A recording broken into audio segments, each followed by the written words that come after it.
checking to make sure that we are live, but welcome back, everybody. That's right. Welcome back, everybody. Please smash that Sure. like button. All right, very good. Sorry, I interrupted. Thank you for joining us. Please smash that like button. Recommend to others, please. And hopefully you find our videos entertaining and Informative. that's right. So take it away. Okay, so this week's Parsha is Shmos. really Really what? Shmos. Seriously, you're gonna play that card right now? It's Shmot. Shmos. You can't argue with me. You yourself are Sephardic. Guys, we were talking about doing this before the show. Yeah, sorry. The poor guy's confused. Oh man. Don't make me laugh. It hurts right now. Okay, so yes. it's Parshas Shmos, and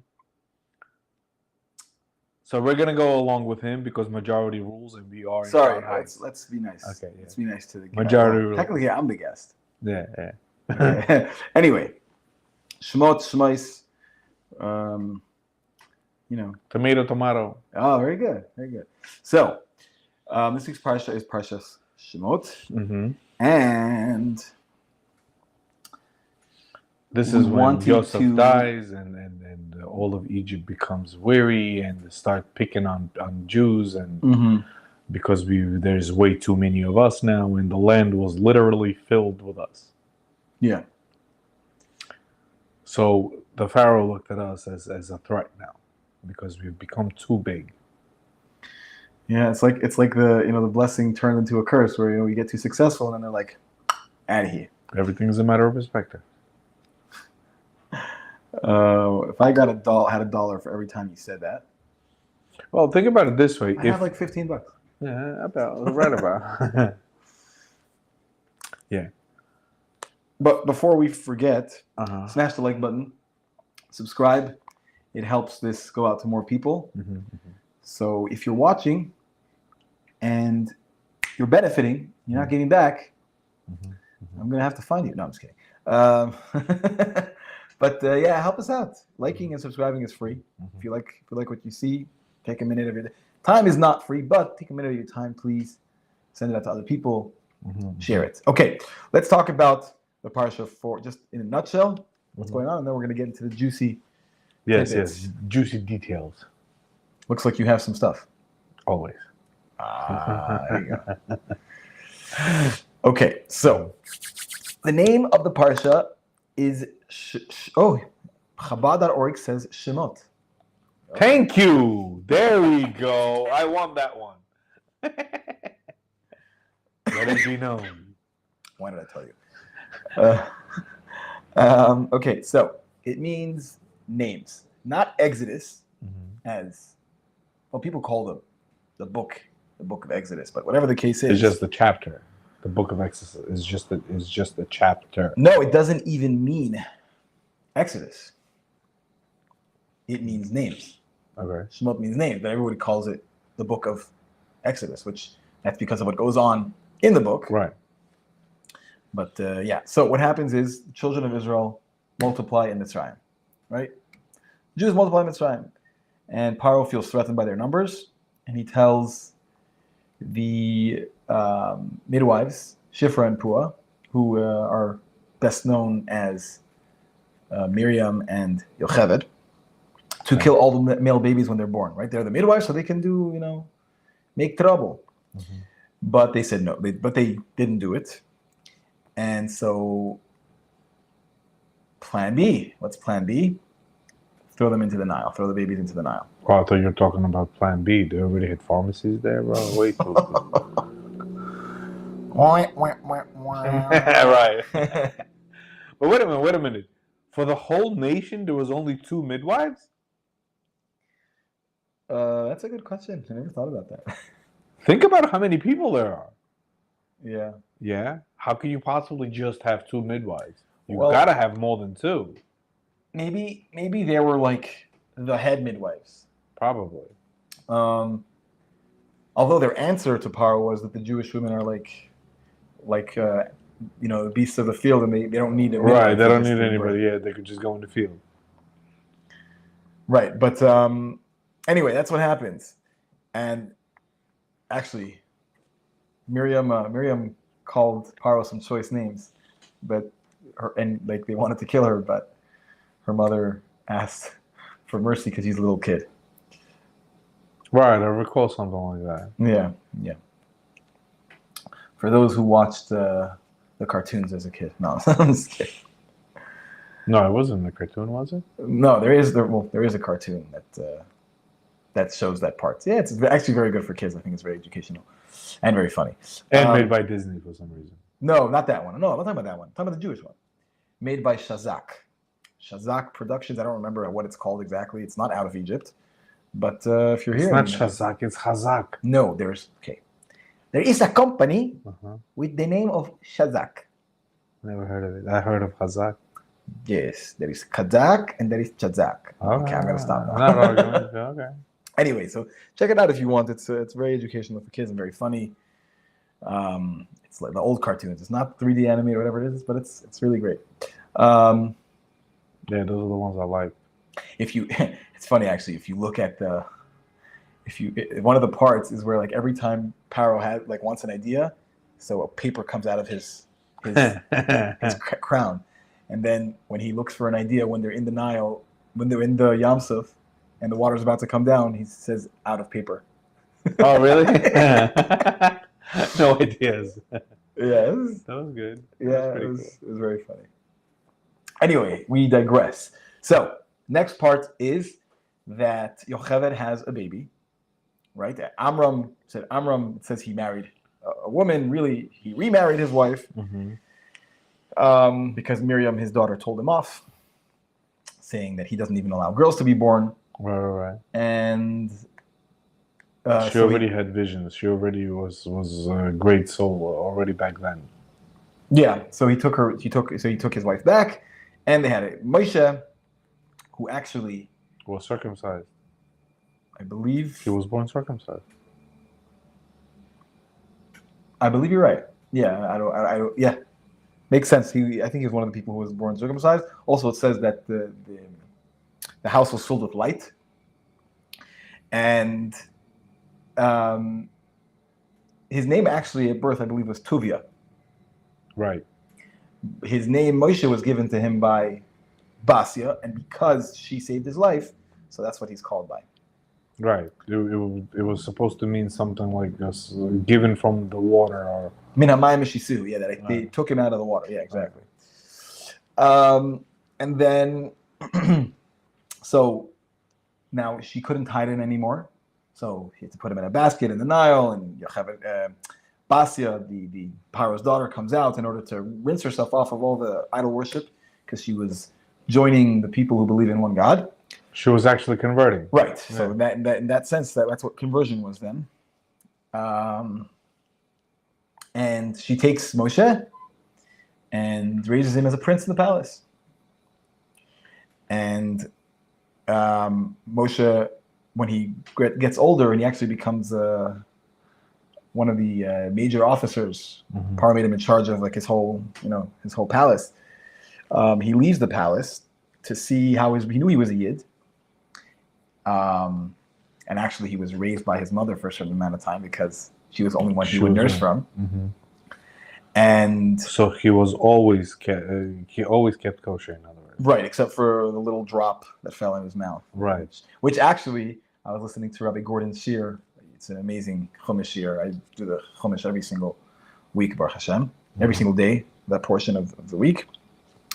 And he talks about how when he put the coal to his mouth, is as if he was koshering his mouth from that drop of milk. Wow. Yeah.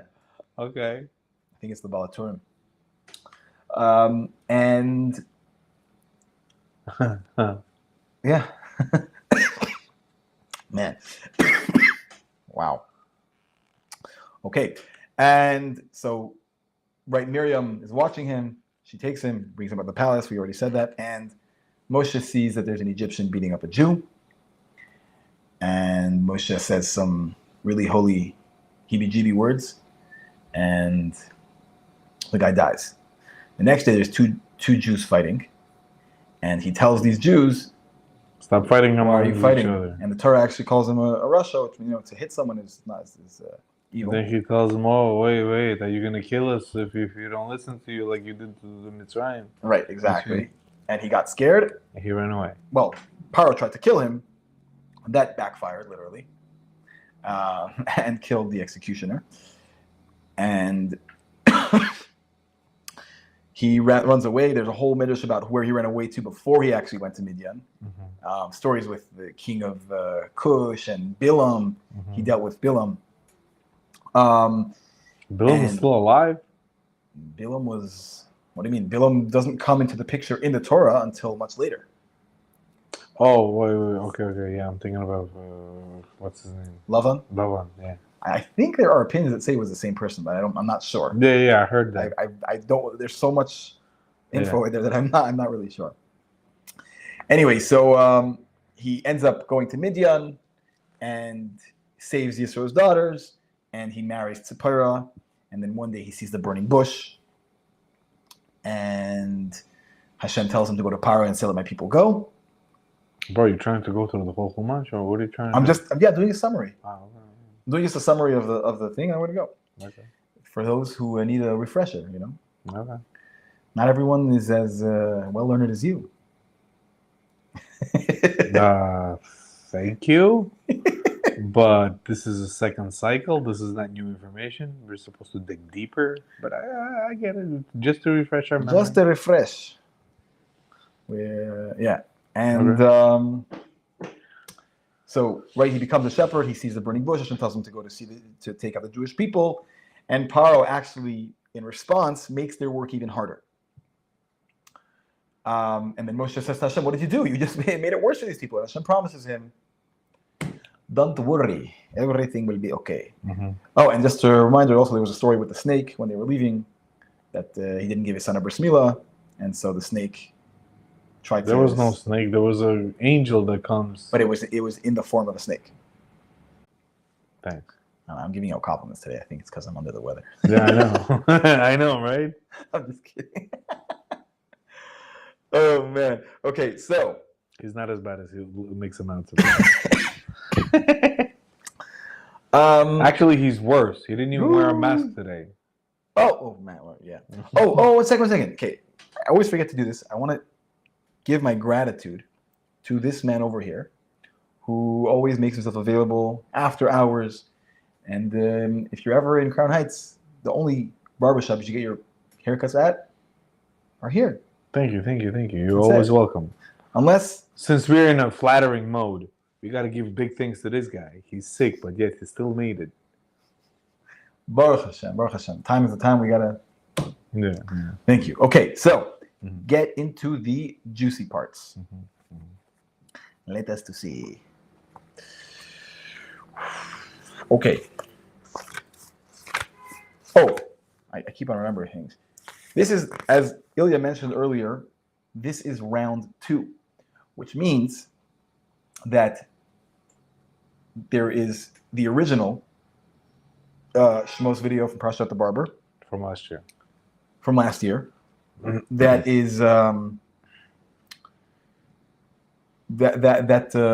has a lot of stuff that I'm not going to include now because we already went through it. So go there if you want some more information after the show, if you haven't seen it yet, or if you want a refresher, some really, really cool, interesting content,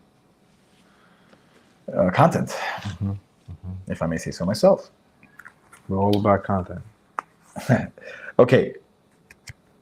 So the question is like this. Oh, so first of all, I did mention this last year, but it says that Ish Uveso, that when Yaakov came to Mitzrayim, he came with everyone came with him, a man and his house. Now, house could be alluding to a wife, as we see in the Gemara, Maseches Yoma. And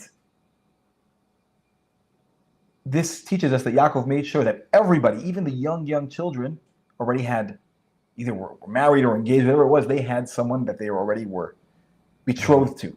Because since Mitzrayim was so steeped in immorality, he didn't want them to learn from them, and marriage is a protection from all sorts of stuff, right? That, in general, we know that single people, once they're done learning and they're done and just hanging around, it's not a good idea. Right. We are human beings, and we have to make sure that we calm down the Yitzhahara. So that's what Yaakov was making sure that he did, that there would be much less. He was trying to guard them from the influence of Mitzrayim by already ordaining for them a spouse. Anyway, I just thought that was interesting. Now, we're going to talk about the names.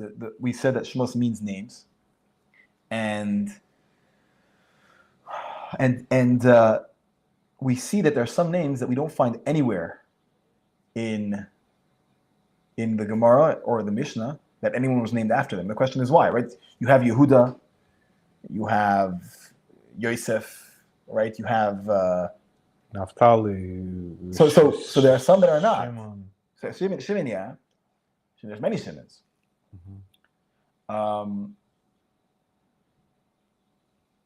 And so he says that perhaps you don't find a Zvulun or a Dan, but there is somewhere in the Gemara where it mentions a Zvulun ben Dan. He's a Talmud. He was one of the students over there. Okay. And you don't have Gad or Usher. You do have in the Nevi'im Gad Hanavi. There was one prophet whose name was Gad. But he says perhaps the reason why none of the Tanam Ramaram had the name Gad or Usher is because later on we find in Tanakh that these were actually names that were also associated with Avodah Zarah. Right. So Gad is the name of one, and I think Asherah and Usher are the same root. With the Asherah trees. Yeah, the tree, right, that they would worship. So therefore, he says he doesn't know, but perhaps this is a reason. We're just talking about names, an idea of right. They did say that the tribe of Dan was very inclined towards Avodah Zarah. Of Dan? Yes. Really? Yes. It was when the kingdom split into two after Shlomo Melech's passing. His son took over, and that's when the kingdom split into two. The mostly tribe of Yehuda. So basically, there was two tribes. That was the kingdom of Jerusalem. Right, Yehuda and Yisrael. Yeah. Yisrael, right. No, Yehuda and... I think it was Yisrael. Was it? I think it was Malchus Yehuda and Malchus Yisrael, yeah. And so basically the other 10 tribes were a separate kingdom. Right, that was Yisrael. Yeah, and that king brought back all he basically created his own... Mishkan where he could pray, not Mishkan, like almost a huge temple where they would bring sacrifices, and he put bulls and things like that in there and made people right. So he brought a lot of Avodah Zarah into it. Yeah, no, that did happen. Yeah, there was a time. That I think his name was Nadav. I think his name was Nadav. No, there was a Yeravam. Yeravam, that's what it was. Is it Yeravam or Yeravam? No, I'm just kidding. Yeah, they had very similar names. I remember there was two kingdoms the two kings had very similar names. Yeah, Yeravam ben Nevat was actually a very scholarly person, but then he was told through prophecy that he would be next to God, but not as important as David. He would be right there, whatever that means. Obviously not physically, but in the world to come. But David's going to be on the right and he'll be on the left. And he's like, no. If I'm not number one, forget about it. I'm saying it very. Right, blind. Yeah, but more or less that was it in a nutshell. Yeah. And yeah, so that's the reason. Now the Chassam Sofer actually says something interesting though, that Gad and Usher actually includes all of the Shvatim. Why? Because Gad means can translate to someone who is rich, who has good mazel. He's very fortunate. And who's a great person, greatness, just all around like a really affluent, popular, like just a guy who's living a good life. And Usher comes from the word to be happy or to be, content and they rather be happy and content with holiness. They didn't use their greatness and their affluence, for the wrong thing, or to have them become arrogant. Instead, they realized what was really correct, service of Hashem and good midas and all that. So it actually includes all of the Shvatim, and all these people had this. All the Shvatim, all the sons of Yaakov had this quality. Okay. Yeah. Next. So, we see a lot of Yehudas, plenty of Yehudas. There's Yehuda, I don't know if Yehuda ben Baba, Yehuda ben Tema, Yehuda Anasi, but Yehuda's all over the place. And it's actually interesting that Taras Maim says in the name of the Arizal that Yehuda, someone whose name is Yehuda, actually, it means that he has a special power to be a chassid. Chassid doesn't mean have long sidelocks or a hat and jacket. It means actually higher than the level of a tzaddik, where a tzaddik is someone who's righteous, he does what's correct, but he doesn't go beyond what's correct. A chassid is someone who goes out of his way. Zera says a chassid is someone who does chesed, who's kind with Hashem. What does that mean, kind with Hashem? That he does something because he knows God wants it, even if he's not obligated. Right. And something very interesting, we know that in general, a name gives the koiches, is what gives the powers of the midot to the person. That's as they say, the powers of the soul, right? Meaning the way that he interacts and the way he moves around in this world is influenced by a name, by a person's name. So it says that Yosef, the name of Yosef, is someone who can be very strong in the face of temptation, of specifically sexual temptation, and also someone who is mefarnes others. He sustains other people, and we see that Yosef did both these things. Yosef both staved off the temptation from Potiphar's wife, and he gave food to the whole populated world at that point. Yeah. So, and then I saw something else very interesting. It says that, and I forgot who says this, but actually, the name Yosef also, if someone's name is Yosef, it's very possible that people will be jealous of him. Okay. Yeah. And again, these are all drawing from what happened to Yosef, but he says the reason you know this is because there's something about his name that actually, either gematria or whatever it is, that actually has the same gematria, the same numerical value as jealousy in Yosef's name. So I don't know if it's the name itself. Your tzitzit, they have to be wool, right? The actual strings, yes, they have to be wool. But the rest of it could be any other material technically. Yeah. They say preferably wool, of course. Well, it depends. It depends. So I think I remember, it's kind of off topic, but why not? The Vilna Gaon, I think, if I'm not mistaken, it was him. Could be misappropriating this. Okay. But I think he wore both wool and linen because he wanted to also do the mitzvah derabanan. Because there's a machloket, I think it's a machloket, if, let's say, not linen, not wool. He wore both, Cotton. Let's say cotton, whatever. He wore a material that it's not for sure if you actually have to put tzitzis on it. But the Rabbanan, the rabbi, said you have to put it on that also. So he wanted to do the mitzvah that the Torah says, which is wool. But he also wanted to do the mitzvah that they're abundant. So he loved the mitzvah so much he wanted to do all the mitzvahs that he can. Now, it's actually very interesting to see here. It says that Paro wanted every single Jew to have an Egyptian name. Huh. Why? It says because he knew about this idea that a person's name gives them everything about their soul. Is the expression of their soul. So he said, if I give them different names and they go by those names, it's going to change who they are, and I'll be able to influence them better. There's a lot of, we'll see later, there was a lot of stuff going on spiritually as well. You know what you know what puzzles me the most? At that time, Egypt was the greatest empire, you could say. Nobody really challenged them. They didn't really have any wars. They didn't have wars because everybody knew their place. Right. Question is, why? You're this great nation. You have all these Jews that live there. I mean, if you compare the amounts, it's just like right now. How many Jews are in the United States? Maximum 8 to 10 million. How many people in the United States? Over 500 million people. So in a percentage-wise, we're a very minute, tiny percentage. So the same thing with Egypt at that time. So why would they even see them as a threat? You understand what I mean? They live there, they do business there, they do everything there.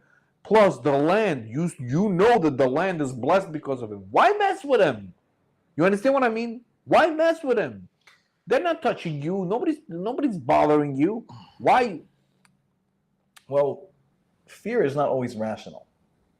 So it could be he just saw the numbers going up and he's like, they're gonna be more than us, and that's it. It's just like anti-Semitism is not really rational. You make excuses for why, people say whatever it is, but at the end of the day, it's just people. Yeah, but they're beneficial to your nation. Your nation makes money, taxes, trade. It's flourishing. What are you complaining about? You have nothing to complain about. Let it be. Let it keep going. Why mess with it? No, so that's a question of numbers. It's afraid that if they keep on growing at this rate, they're going to be more than us. Either they're going to leave, or they're going to take over, whatever it might be. But don't you want peaceful people to reproduce? Peaceful and productive people to reproduce. I understand if these people were parasites living in your land. That's a different story. But if these people are peaceful, they're your whole land, all the nations around, everybody's benefiting. Why are you touching? Why are you bothering them? What's wrong with you? Right. You understand where I'm coming from? Yeah. Why fix something that ain't broken? And it's especially if it's working very well. Why fix it? Why touch it? Why mess with it in the first place? You have to ask Paro. Makes no sense. When will they be peace in the Middle East, man? Never. That's not true. But it'll have to be some intervention. It doesn't seem like it'll happen naturally. But you know what? Even on that front, there was progress going on. When? Abraham Accords, naturalization. I would say normalizing relations, whatever it was. Naturalization. I don't know why I said that. But anyway, listen. If you look at it from a spiritual perspective, then it makes more sense that it was a threat. Because if this was a place of tumah, of magic, a culture, right? If their culture is going to be overrun, maybe that was also an issue that he took. I don't know. But they didn't care about all that while Joseph was there and everybody was prospering and all the noblemen of Egypt were very proud and happy and they were getting filthy rich. Well, number one, how many Jews were there then? A lot. When they first came in? Well, I'm saying throughout his life, they were reproducing and everything was fine.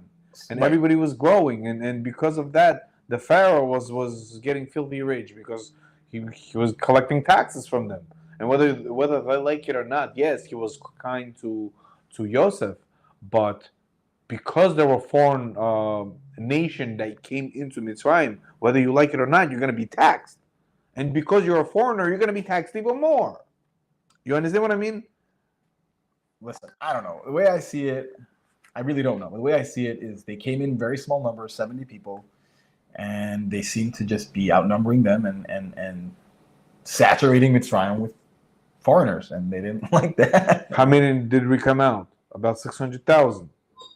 Yeah, and that was after a lot of them. A lot of have perished. Right. So I think we were estimating something around more than 3 million people had perished. So 3.5 million. I don't know, man. That answers your question. But still, that's nothing. What do you mean? How do you in comparison to how many are in Egypt and how many Mitzrayim, you can't compare. It's a drop in a bucket. Maybe. I don't know. I'm not. And yet they were very profitable. Once again, they were prosperous and very profitable. Right. They weren't like some of the parasites we see nowadays. Watch out, you're gonna get canceled. Yeah. They know who I'm talking about. Let's see. Sorry about that. So now, and that's also why you could say that Shifra and Pua were Egyptian names given to them by Paro. So, in other words, so all the Jews didn't call them by those names. No, exactly. So because Paro wanted them to go do his bidding, but they only identified with their Hebrew names, and that's why it says that Veloy, or they didn't do it. So it's saying they didn't do it. You could say it means that they didn't go by their names. And what did Hashem do for them? He made them homes. In other words, like a home with a name, right? Because they went according to Jewish names. He made them not just.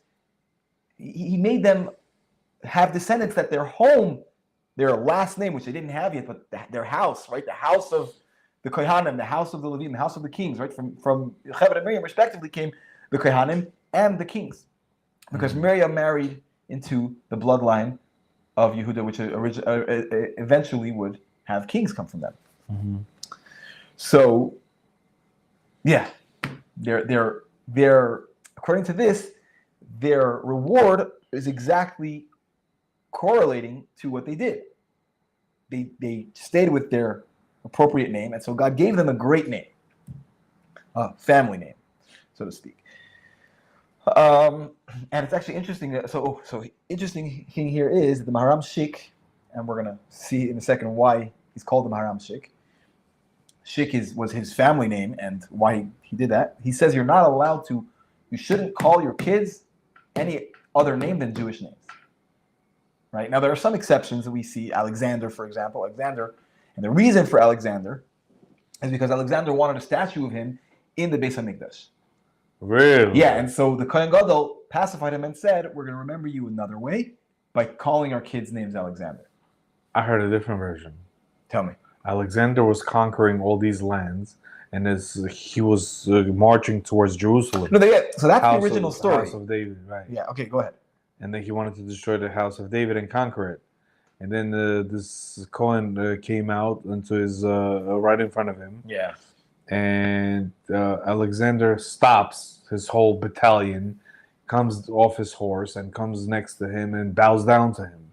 And all his generals are like, dude, did you just lose your mind? What's going on?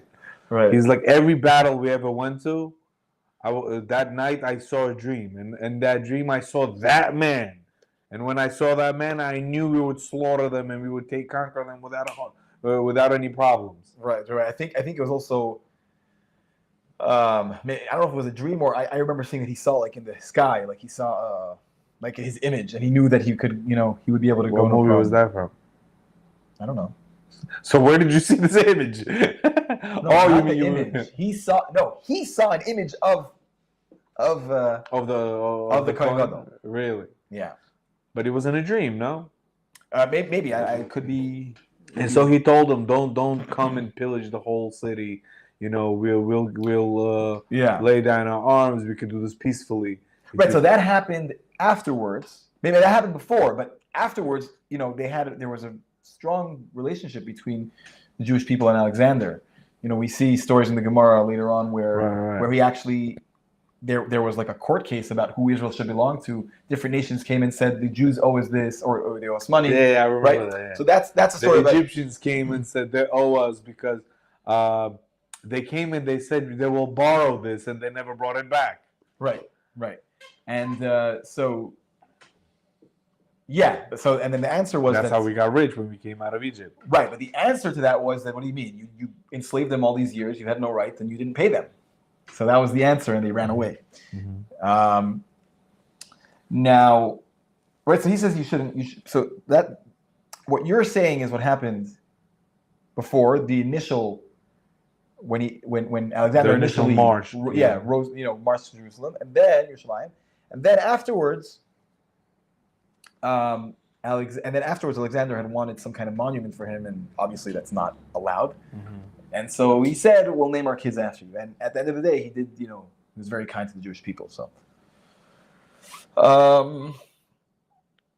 and the Maharam Shik, actually, the reason why his last name is Shik is because when they started saying that people had to have last names, he didn't want he wanted to have a Jewish last name, but I guess maybe he couldn't make it overtly Jewish. So Shik is the Rosh Tevis, is the acronym for Shem Yisrael Kodesh, a holy Jewish name. Okay.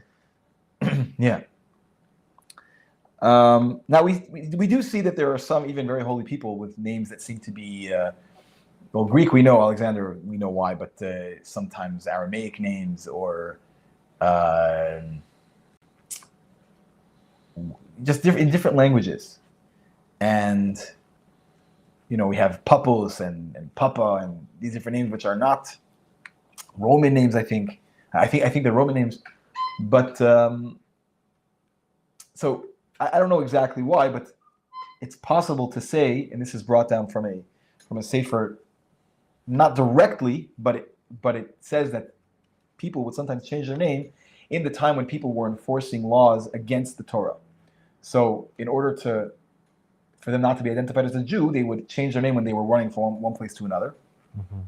And so perhaps this name just stuck because they so often had to go under an alias. Maybe you can say, a much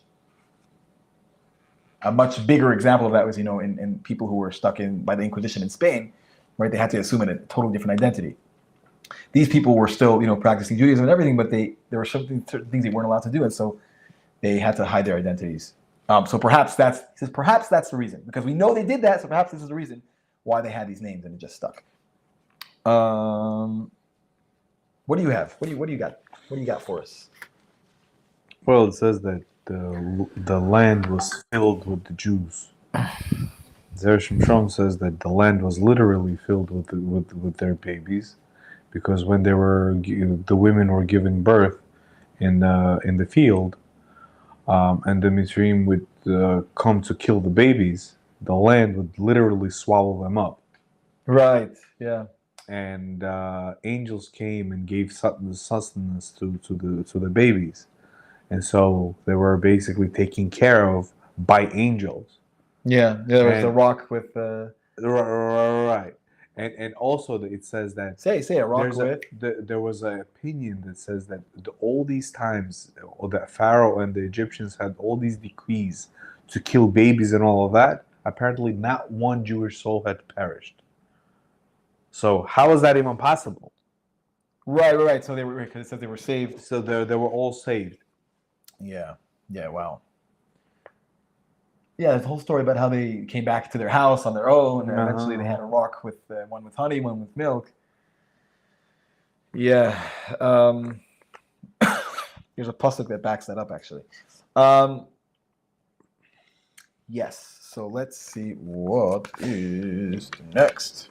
So later on, these babies that grew up, and when we left Egypt, when angels revealed themselves as we were going out, they thought that was God, because they remembered that when they were babies, these angels would come and bring them sustenance and protect them and all of that. So they said, "Oh, we know who that is. We've seen this before." I remember you saying that. Yeah, that was very, very nice. I don't think I heard that before. I think you said it last year. I believe so. I don't know if it was this Parsha, but he said it at some point in the last cycle. I mean, last year I was reading the different Zerah Shimshon. This year I'm reading different version of it. The Nachman Seltzer one. Yeah. Right. So they overlap a little. Yeah, for sure. Okay, now the Parsha talks about the fact that they were having kids like crazy, right? And Rashi says that there were 6 at a time. But Ibn Ezra was commenting on this, and he says he saw quadruplets. He's saying, because I guess in those days, people didn't know about medical phenomena from other countries, so to see a lot of kids was something unheard of. So he says, I saw 4 kids from one birth, right? The quadruplets from one mother. Wow. And the Makar HaChaim, who is a commentary on the Ibn Ezra, says that actually, this is crazy, there is a doctor that gave testimony that a woman in 4 pregnancies had 20 kids and they all survived. Wow. Wow. That's crazy.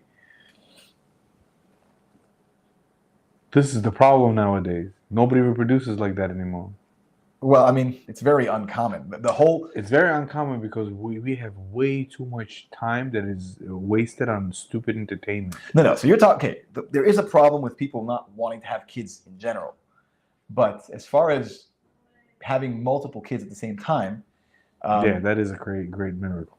But and for all of them to be healthy. And, right. And that was the miracle that happened in MITZVAH. Uh-huh. They were all healthy. But the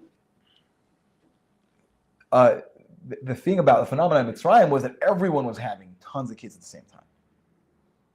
It had to happen. This is why Yaakov, when he passes away, and it says that those were the best years of his life, and he passes away already calm.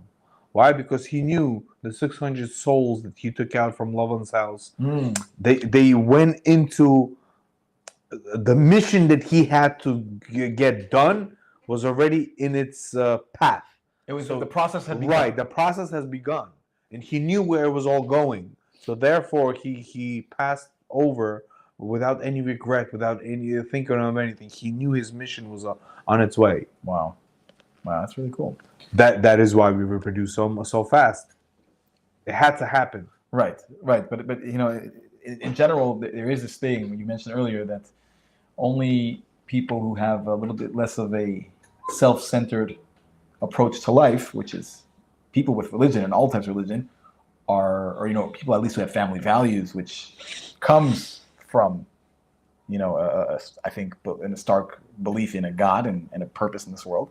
So they're having kids, but people who don't share that, they're having dogs or adopting, and they're not creating more children, and it's really just self-destructive. I mean, it's not so PC to say, but you know, if you don't have kids, so you're extinct. You're making yourself extinct. You know. So I always wonder how many people are going to be. I was gonna say it's a small world. If you don't want to have kids, more land for us to cover.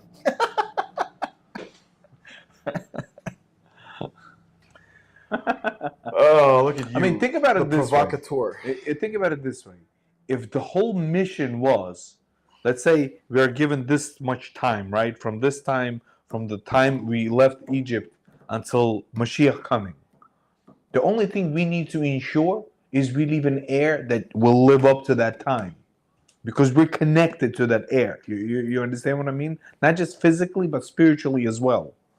So we have to ensure that there's an heir to the time when the Mashiach comes.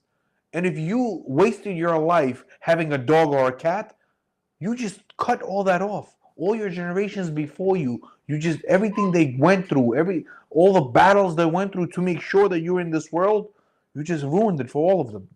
It ends with you. Why? Because you decided to have a dog in your life. I mean, it is possible, if you think about it, there could be a Gilgul, a reincarnation, where a person didn't have a child, he's sent back again to have a child, because everyone has to come back to do all the mitzvot. So it is possible that that's, you know, a possibility. But yes, you know. But think about it this way. Any person who's really religious and really worries about his spirituality and all that, he's not going to dedicate his life to having a dog or a cat. He's going to dedicate, even if it's not in the cards for him, he's at least going to strive to have a family or to have kids. Well, there's no time for, I mean, it's very simple. When you have a really busy life, you're not doing that many things just for the heck of it. You're trying to, you're busy with life.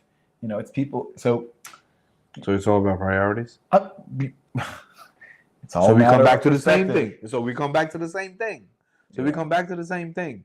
If you're not a religious person, your priorities are somewhere else. Your priorities are about you having fun and enjoying yourself, and not about procreating and making sure that the next generation comes and you actually get to the generation of Mashiach and live up to that. Mm-hmm.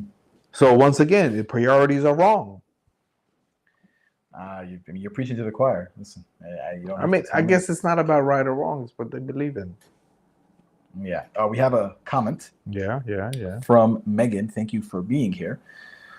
Sometimes it's hard to know your name comes with expectations.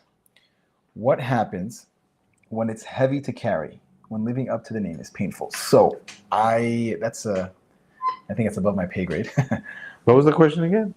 The question is, sometimes it's hard to know your name comes with expectations. And we were talking about how Okay. what happens when it's too heavy to carry, or when it's heavy to carry, when living up to the name is painful. So I got a perfect answer for that. Okay, Ilya's on fire. As a matter of fact, we were talking to Eliyahu Hanavi, I think it was 2 or 3 episodes before. And I asked a question, and the question was... But one second, we're gonna pause. Here we go. That's our new thing. We do this. Okay. So my question was, Eliyahu Hanavi, the fact that he was a Navi, which is, we all know, spiritually is much higher than any angel, correct? But he became an angel. So is that considered him being downgraded? We spoke about this. Correct, right? No, but what I'm we trying... concluded that he was never an angel. He went up alive. No, he became an angel though. Yes, but he didn't become an angel in the same sense as the angels up there. He still has his... But he needed that upgrade. He needed that change. Why? Because that was part of his mission. Yeah. So he was already the epitome of an angel. Why? Because he lived a selfless life where he only cared about what will please the Lord. So therefore, that's why he became an angel. But that was needed for his mission.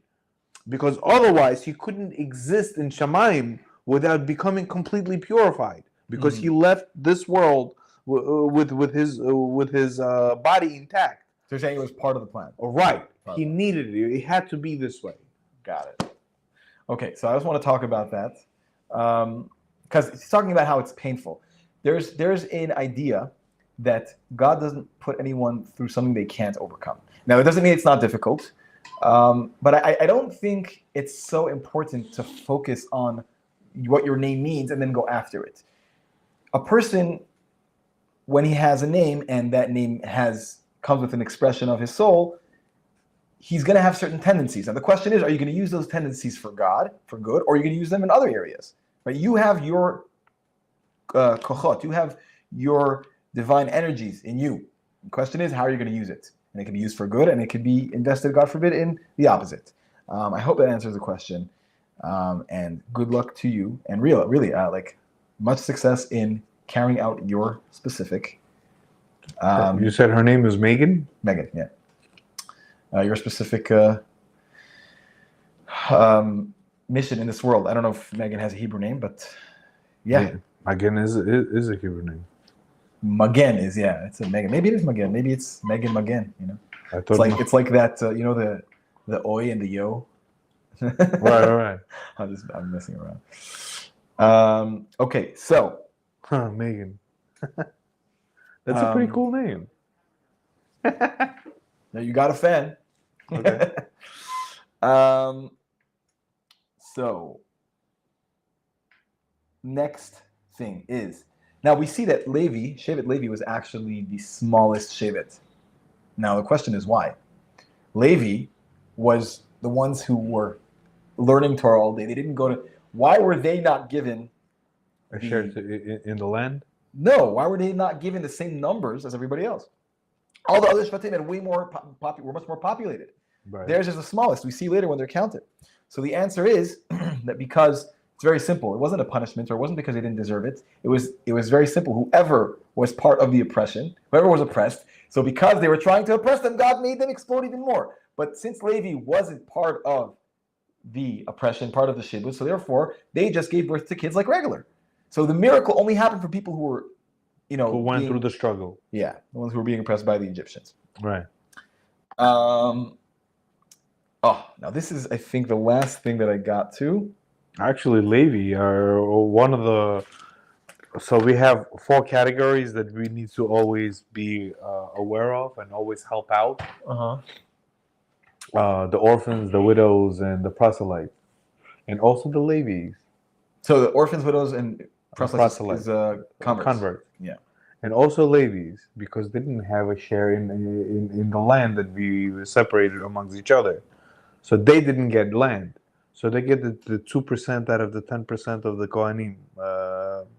But we give to the what's his name? Sacrificer. Truma, right? Truma and Sever, yeah. Right. So they only get a very small portion. In other words, they always have to. They always need us for tzedakah to sustain them. In other words, Yeah. Their sustenance really comes from Hashem, and it's done through our donations or our karbanas. So yeah. But it was very minute what they get. Well, I mean, think about it. When you have millions of people who have to give a Kohen stuff, they're yeah, but they get a 2% out of that. 2% out of 10%. Whatever it is, you're talking about it's compounding because of the sheer volume of people. Right. If 100 people give me an orange, I have 100 oranges. I get it. Okay, so that's they were. I think they were. I mean, it was a sacrifice. Like it says that they got sick sometimes because their feet they couldn't wear shoes in the Beis HaMikdash, so their feet were cold. And actually, I think I remember that they actually eventually made a system where they had torches under in the lower floor. Really? So yeah, I believe so. I don't want to. I remember vaguely having a conversation about this, that they actually had some kind of system where they tried to make their feet a little bit warmer. Actually, I think it was Shimon and Levi. That was their curse. That was their curse, that they were going to be the smallest ones, and they're always going to be poor because they weren't so. That was their curse. Yeah, that's what it was. Yeah, there was that because they had to be separated, and so he says because of that, you always Levi get it in an honorable way, and Shimon is the tribe of Shimon. They're always going to be begging for their sustenance. I don't know if it was begging. I think a lot of them had their livelihood came from stuff that would require a lot of movement and a lot of hard work. But yeah, I think even though really Yaakov blessed all of the Shvatim, but openly it seemed like Yaakov was being a little harsh with especially Reuven, Shimon. Right. I don't remember exactly if Levi, but yeah, and Levi as well.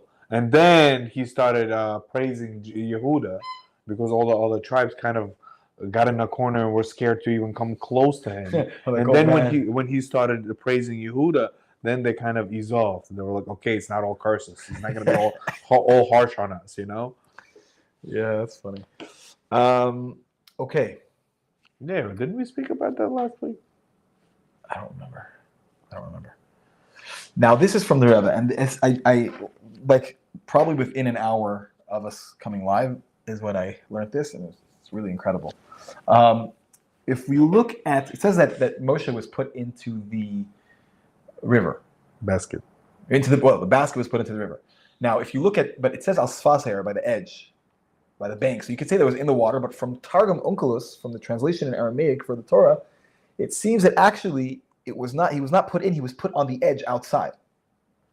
And the question is, why? And the Rogatchover says, the Rogatchover Goyen, he was an incredible genius. Just a little story about him. I think he would finish because his processing power was incredible. He was such a genius that he would always finish prayer before everybody else. But some people thought maybe it's not so honorable that the greatest amongst them, this great genius rabbi, was finishing before everybody else. It looks like he's, really it's just because his process, So they said, someone asked him, maybe you should, in your head, go through one tractate of Gemara before you take 3 steps back. Okay. So he said, I already do that. Oh my. He's that. Oh my. Okay. Yeah. So pretty crazy. But anyway, so his processor was super fast, huh? Yeah. Silicon M5 X Ultra, whatever. Imagine what kind of Bitcoin he would have been mining. That was a good one. Oh man. Okay. Anyways, back to the topic. So he answers that the reason is because since the Nile was Avodah Zarah, you can't benefit from Avodah Zarah. So for the river to save Moshe would be problematic. But what happened afterwards? Batya came to the Nile to wash herself off of the idols, so she purified the river. And once she purified the Nile, now Moshe can be put inside. Ah, okay. Now, so that's one thing that became